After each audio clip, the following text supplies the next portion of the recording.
चालू केले। आम्ही ज्येष्ठ नागरिक आहोत आणि माझे मिस्टर असतात ते 74 इयरचे आहेत, मी 65 इयरची आहे। ती नोटीस 2-2 महिन्यानंतर देण्यात आली। महानगरपालिकेच्या एकही सदस्यांकडून आम्हाला ही नोटीस दिली नाही। आम्हाला ही नोटीस बाहेरूनच आली।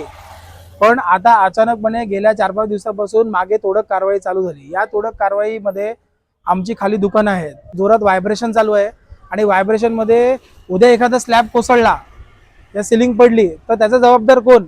भिंत आहे आणि स्लॅब तोडायला घेतलाय आणि तो पण हातोड्याने तोडायला घेतलाय। आमच्या दुकानाला क्रॅक गेलाय। अंकल माझे मिस्टर तिथे असतात, स्लॅब कोसळला आणि त्यांचं काय जीवितहानी झाली तर त्याला जवाबदार कोण है? नमस्कार दोस्तों, मैं सुरेश प्रजापति मौजूद हूँ मैं वसई वेस्ट मानिकपुर में।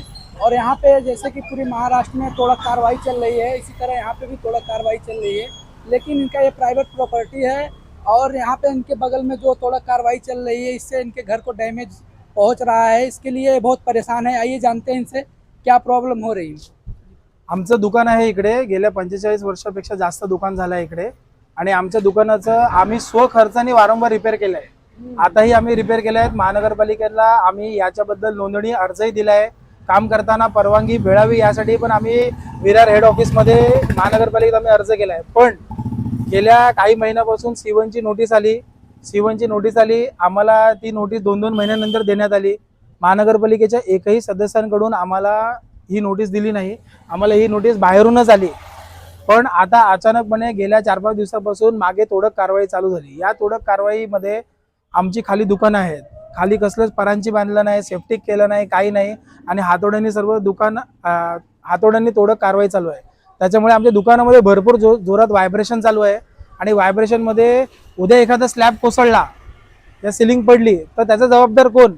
महानगरपालिका। माझी एवढीच विनंती आहे, हे काम चालू करताना, तोडक कारवाई चालू करताना महानगरपालिकेकडे काही पत्रव्यवहार झाले आहे का, पेपरवर्क झाले आहे का, परवानगी घेतली आहे का, मग त्याची एक प्रत आम्हाला मिळावी। अजूनपर्यंत ते पण भेटलं नाही। C1ची नोटीस काढली, आमचं दुकान बंद असताना त्यांनी स्ट्रक्चर ऑडिट काढलं, वरती राहणारे यांनी आमचं दुकान बंद दाखवलं। आता बंद दाखवलं असताना आम्ही आमच्या परीने महानगरपालिकेच्या पॅनलवर असलेले स्ट्रक्चर ऑडिटरकडून आम्ही C2A ची रिपोर्ट काढलं। आमचं स्ट्रक्चर ऑडिट काढलं, त्याचं C2A आलं।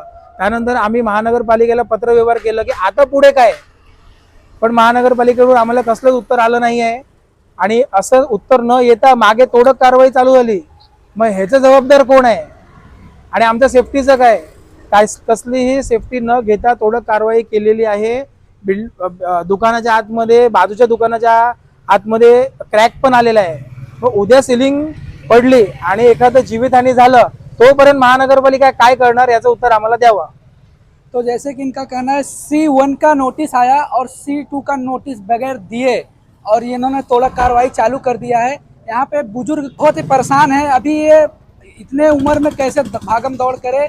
आइए इनसे जानते हैं इनको क्या तकलीफ है। हे सगळं काम चालू केले। आम्ही ज्येष्ठ नागरिक आहोत आणि माझे मिस्टर असतात ते 74 इयरचे आहेत, मी 65 इयरची आहे।